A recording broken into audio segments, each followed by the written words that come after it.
Great things often take unexpected forms. We've already seen surprising combinations like an excellent turn-based strategy game starring Mario and Rabbids, or some of the most beloved action-adventure games of all time being Batman games. And now, one of the best fighting games of 2020 is somehow kind of based on, but just legally distinct enough from, My Little Pony: Friendship is Magic. What a world we live in. Them's Fightin Herds isn't just good in the relative context of its origins as a fan game for a children's TV show. It's exceptional by any measure. It checks almost every major box on a fighting game fan's checklist. It looks fantastic, there's a great story mode, deep mechanics, GGPO rollback netcode, an in-depth training mode, and more. Its biggest sin is its small roster of only 6 playable characters, but the ways in which developer Main 6 has managed to do so much with so little is exemplary in a genre where other games have managed to do much less with much more.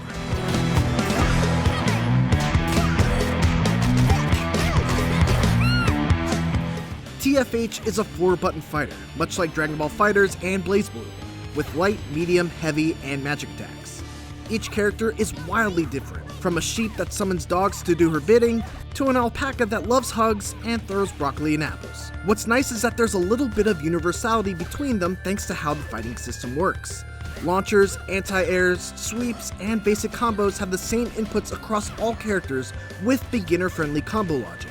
The magic system and everything around it is where things get really interesting and varied. Velvet, for example, has the largest magic meter of the roster, but starts every round with no magic and has to simply wait for the meter to refill as time goes on. On the flip side of that, Paprika starts every match with a full magic meter and can spend it to throw out various projectiles and items, but once the meter is empty, she has no way of restoring it outside of hoping her opponent eats the items she throws out. What I love about the magic system is how well it complements the standard moveset of each character, and further defines their archetype. Tianhua's magic gives her the ability to use directional aerial dashes in flight, which pairs brilliantly with her unparalleled aerial offense.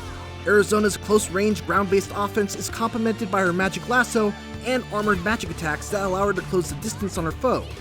And Oleander's already oppressive zoning game is made even scarier when she's able to keep enemies away and read her book to gain access to more powerful spells. It's all really well thought out, and those nuances make every character fun to play in their own way. As diverse and as interesting as the 6 fighters are though, there's no getting around the fact that there's just 6 of them. That makes long sessions of playing online kind of tiresome because you find yourself playing against the same characters over and over again. There's currently plans for at least one DLC character, a goat that was promised as an Indiegogo stretch goal, but beyond that, it's up in the air.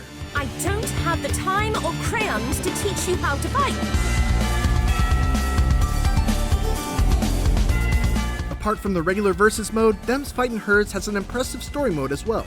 There's currently only one chapter, but it's already shaping up to be one of the most interesting and refreshingly unique takes on a fighting game campaign in quite some time. It takes the form of a sprite-based retro-styled RPG, with the first chapter putting you into the amusing hooves of Arizona, the champion of the prairie. The overarching story is less entertaining than the actual dialogue between Arizona and the various other characters she comes across. Arizona is a likable and adorably naive country cow who suddenly finds herself having to interact with stuck-up deer in a big city who want nothing to do with her. And the result is some genuinely funny laugh-out-loud moments and a charming fish-out-of-water dynamic. Smartly, Main 6 has created a handful of non-playable enemies for you to fight that take up the bulk of the actual combat in this story mode. What's great is that while these fights are definitely easier than standard CPU battles against the actual roster, they're not exactly complete pushovers. They're one-dimensional, sure, but that also serves to teach you how to deal with certain things that translate over to the competitive modes. Wolves attack by mostly using jump-ins, allowing you to practice anti-air combos against them. Snakes will often try to zone you out, teaching you how to deal with projectiles, and bears are big and slow with armored special moves, making them perfect for your lasso combos. When you do fight a member of the main cast, it's treated like an appropriately special boss fight. These are challenging, multi-phase battles against powered-up versions of a character with special story mode-specific moves that would be unbalanced in actual competitive play. Like the third phase of this battle against Velvet that has you desperately trying to push through her wind in order to try and land a hit on her.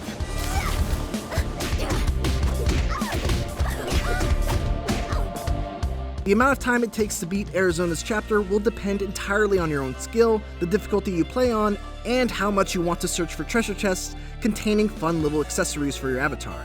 My playthrough took about 4 or 5 hours, but I played on the equivalent of hard mode, a decision I later regretted as I got absolutely torn up by just about every boss.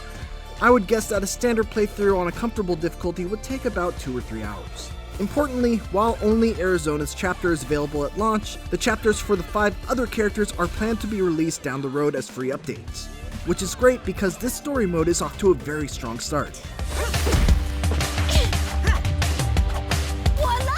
Outside of story mode, everything else in Them's Fightin Herds is about what you would expect from a traditional 2D fighting game, with the exception of its unique approach to online lobbies. It reuses the character sprites from the story mode and has players wander around surprisingly large lobbies where they can challenge others to matches. That's not the only reason to explore though. There are occasional treasure chests that spawn containing salt, a currency used to purchase accessories to customize your avatar. Even better, if one player tries to claim a chest and another player contests it, they'll fight it out with the winner claiming the chest for themselves. It's a neat idea that would probably work better if the lobbies were more populated, but unfortunately the current player base of Them's Fightin Herds is such that there's typically only one lobby that's almost always full with 20 to 25 players, and then a few others with just single-digit player counts. Without a healthy population, the lobbies feel too big and depressingly empty.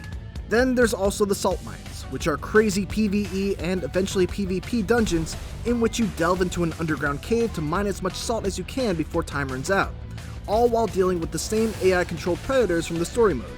Once the time expires, the person with the most salt will actually transform into a playable version of the story mode's bear enemy and be given a chance to hunt down the remaining players.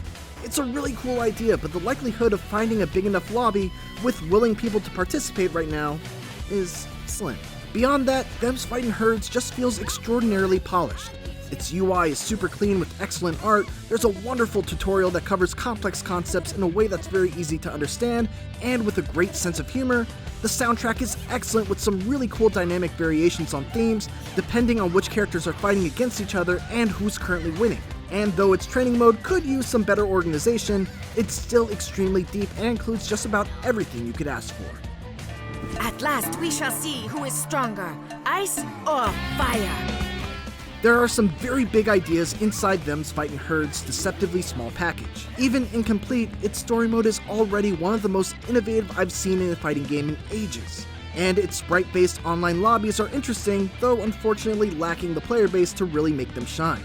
It also nails the most important things, like great netcode, quick rematches, and tight combat with a cast of fun and remarkably diverse characters. Them's Fightin Herds' biggest flaw is its brutally small roster with only 6 characters. And that's a big one, because eventually it does get tiring playing against the same characters over and over again. That said, anyone who passes it up based on its kiddie cartoon looks is missing out. For more Them's Fightin Herds, check out our gameplay clips. And for everything else, keep it here on IGN.